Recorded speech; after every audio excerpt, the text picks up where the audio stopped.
అపోస్తల కార్యము 16వ అధ్యాయము 16వ వచనంలో మనం చూసినట్లయితే పౌలు శీల ఇద్దరు వారి యొక్క ప్రయాణాల్లో వారి యొక్క పరిచర్యలో పుతోను అను దయ్యం పట్టిన సోద చెప్పే ఒక అమ్మాయి దయ్యాన్ని వెళ్ళగొట్టినప్పుడు ఆ యజమానులు వీరి మీద కోపంతో వీరిని జైల్లో పడేస్తారు. చూడండి, అపోస్తల కార్యగ్రంథం 16వ అధ్యాయం 16వ వచనం. మేము ప్రార్థనా స్థలమునకు వెళ్ళుచుండగా పుతోను అను దయ్యము పట్టినదై సోద చెప్పుట చేత తన యజమానులకు బహులాభము సంపాదించుచున్న ఒక చిన్నది మాకెదురుగా వచ్చెను. ఆమె పౌలును మమ్మును వెంబడించి, ఈ మనుష్యులు సర్వోన్నతుడైన దేవుని దాసులు, వీరు మీకు రక్షణ మార్గము ప్రచురించి వారై ఉన్నారని కేకలు వేసెను. 18వ వచనం. ఆమె అలాగ అనేక దినములు చేయుచుండెను గనుక పౌలు వ్యాకుల పడి దాని వైపు తిరిగి, నీవు ఈమెను వదిలిపొమ్మని యేసుక్రీస్తు నామమున ఆజ్ఞాపించుచున్నానని ఆ దయ్యముతో చెప్పెను. వెంటనే అది ఆమెను వదిలిపోయెను.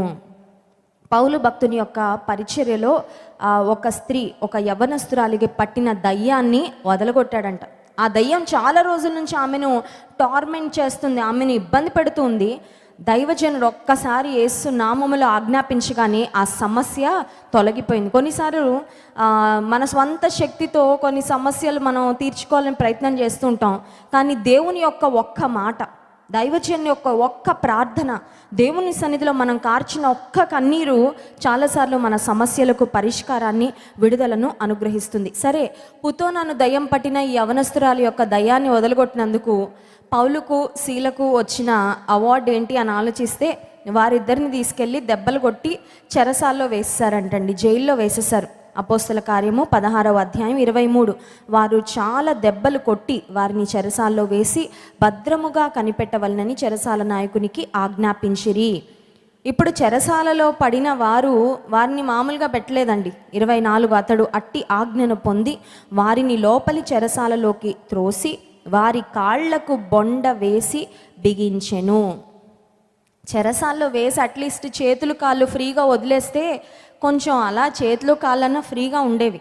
కానీ చేతులు కాళ్ళకు చైన్స్ వేసి బిగించేశారంట. వారు ఒక రకంగా చెప్పాలంటే దే ఆర్ సో రెస్ట్రిక్టెడ్, కాళ్ళు చేతులు కూడా కదిలించడానికి లేనటువంటి పరిస్థితి.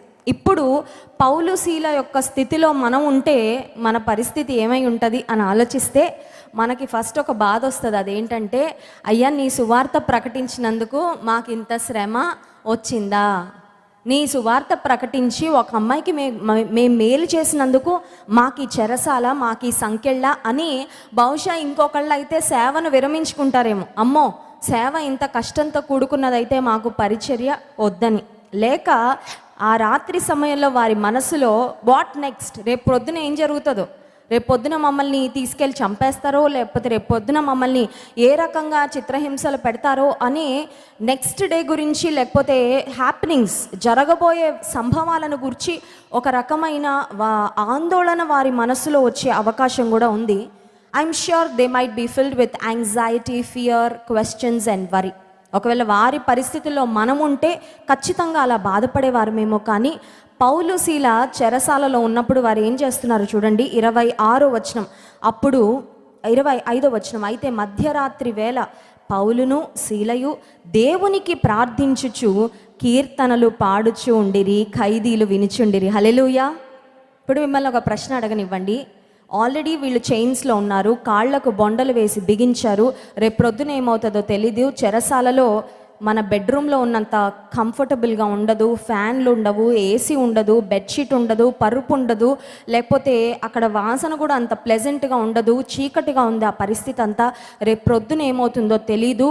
దేవుని సేవ చేసినందుకు ఇంత గొప్ప శ్రమ అని వారు బాధపడచ్చు, లేకపోతే రేపు ప్రొద్దున మా ప్రాణాలకి ఏమవుతుందని వారు ఆందోళన పడచ్చు. కానీ వారు ఏం చేస్తున్నారంటే they chose to praise God in the chains. హల్లెలూయా.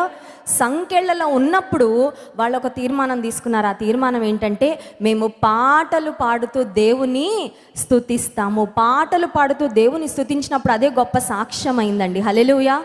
నిజంగా వారి మనస్సులో గనక వారు రిలాక్స్గా లేకపోతే వారు పాటలు పాడగలరా?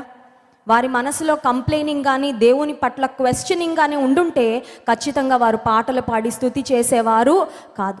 ఆశీర్వాదాలు వచ్చినప్పుడు దేవుని స్తుతించడానికి ఉన్న మనసు చాలాసార్లు శ్రమలు వచ్చినప్పుడు, కష్టాలు వచ్చినప్పుడు మనకి రాదు, స్తుతే రాదు. మందిరానికి రావాలనిపించట్లేదండి, ప్రార్థన చేయాలనిపించట్లేదండి, చాలా బాధగా ఉందండి, చాలా భారంగా ఉందండి. చాలాసార్లు చూడండి, మనకు వచ్చిన సమస్యకి మనం లోపల ఎంత కృంగిపోతూ ఉంటామో. కానీ పౌలు శీల వారి మనస్సులు దేవుని మీద ఆనుకున్నాయి. Hallelujah. So they are not worried about what happens next in their life. రేపు పొద్దున ఏంటి, గాడ్ విల్ టేక్ కేర్. మా జీవితాలు ఆయన చేతిలో ఉన్నాయి, నా భవిష్యత్తు నా దేవుని చేతిలో ఉంది. ఆయన మమ్మల్ని మంచి మార్గంలోనే నడిపిస్తాడు. మేము ఆయన చేతిలో ఉన్నాం, మేము ఆయన సేవకులం, మేము ఆయన బిడ్డలము అనే నిశ్చయతతో వారు దేవుని మీద ఆధారపడి దేవుని స్తుతిస్తూ ఉన్నప్పుడు మనం చాలాసార్లు వింటున్నాం, స్తుతి మన స్థితిని మారుస్తుంది. అక్కడ వాతావరణం అంతా మారిపోయిందండి. హల్లెలూయా. కొన్నిసార్లు ఎప్పుడైనా అపవాది నా మనసులోకి నిరాశ కానీ ఏదైనా డిస్టర్బెన్స్ కానీ కలుగజేసినప్పుడు అపవాది రెడీగా ఉంటాడు ఏదేదో మనసులో పంపించడానికి. అప్పుడు నేను ఏం చేస్తాను తెలుసా, గట్టిగా నోరు తెరిచి దేవుని స్తుతించడం ప్రారంభిస్తాను. Hallelujah. When I start praising God by opening my mouth, నా మానసిక పరిస్థితి అంతా దేవుడు ఏం చేస్తాడంటే కామ్ డౌన్ చేస్తాడు. All the anxiety is gone, all the fear is gone, all the worry is gone. నీ జీవితంలో కూడా కొన్నిసార్లు అపవాది కొన్ని రకాలైన తుఫానులు, అలజడి తీసుకురావాలని ప్రయత్నం చేస్తాడు. నీ సమాధానాన్ని, నీ శాంతిని దొంగిలించాలని ప్రయత్నం చేస్తాడు. ఎందుకంటే అపవాది దొంగతనమును, హత్యను, నాశనమును చేయుటకు వచ్చును కానీ మరి దేనికిని రాడు. Every morning when you wake up, ఉదయకాల సమయంలో లేవగానే ఒకటి నీ మనసులో తీర్మానం చేసుకోవాలి. అదేంటంటే, దేవునిలో నేను ఈ దినము ఆనందిస్తాను. నా ఆర్థిక పరిస్థితులు కానీ, నా ఉద్యోగ పరిస్థితులు కానీ, నా బంధువుల మాటలు కానీ, నాకున్న ప్రస్తుత పరిస్థితులు కానీ, సమస్యలు కానీ నా ఆనందాన్ని నేను దొంగిలించనివ్వను. I will not let any circumstance steal my joy. నా ఆనందాన్ని నేను ఏ పరిస్థితిని కూడా దొంగిలించనివ్వను. ఎందుకంటే నేను దేవుని మీద ఆనుకుంటున్నాను. I lean on my God. దేవుని మీద నేను ఆనుకుంటున్నాను అని ఎప్పుడైతే నువ్వు తీర్మానం తీసుకుంటావో ఆయన యొక్క పూర్ణ శాంతిని దేవాతి దేవుడు నీకు అనుగ్రహిస్తాడు. అందుకే దేవుడిచ్చే సమాధానము సమస్త జ్ఞానమునకు మించిన సమాధానం అంట. Hallelujah. A peace that surpasseth all understanding. ఒకవేళ లోకస్తులకు అనిపించవచ్చు, ఇంత కష్టాల్లో ఉండి వీళ్ళు ఎలా నవ్వగలుగుతున్నారండి, ఇన్ని సమస్యలు ఉంటే ఇంత నిబ్బరంగా ఎలా ఉండగలుగుతున్నారు, ఇంత ధైర్యంతో ఎలా బ్రతకగలుగుతున్నారని బహుశా ఇతరులు నిన్ను చూసి ఆశ్చర్యపోతారేమో. People might be puzzled when they look at you, but your peace comes from God. తన మీద, దేవుని మీద ఎవరు తన మనసును ఆనుకుంటాడో వారిని పూర్ణ శాంతి గలవానిగా దేవుడు కాపాడతారు. ఈ రాత్రికాల సమయంలో మీ శాంతిని, మీ సమాధానాన్ని డిస్టర్బ్ చేస్తున్న అంశం ఏంటో నాకైతే తెలీదు, but God is promising you his perfect peace. కానీ దేవుడు నీకు నాకు వాగ్దానం చేస్తున్నది ఆయన పూర్ణమైన శాంతిని. ఆయన పూర్ణమైన శాంతిని పొందుకోవాలంటే ఆయన మీద ఆనుకోవాలి. అట్టి కృప దేవాతి దేవుడు మనందరికీ అనుగ్రహించును గాక. ఆమేన్.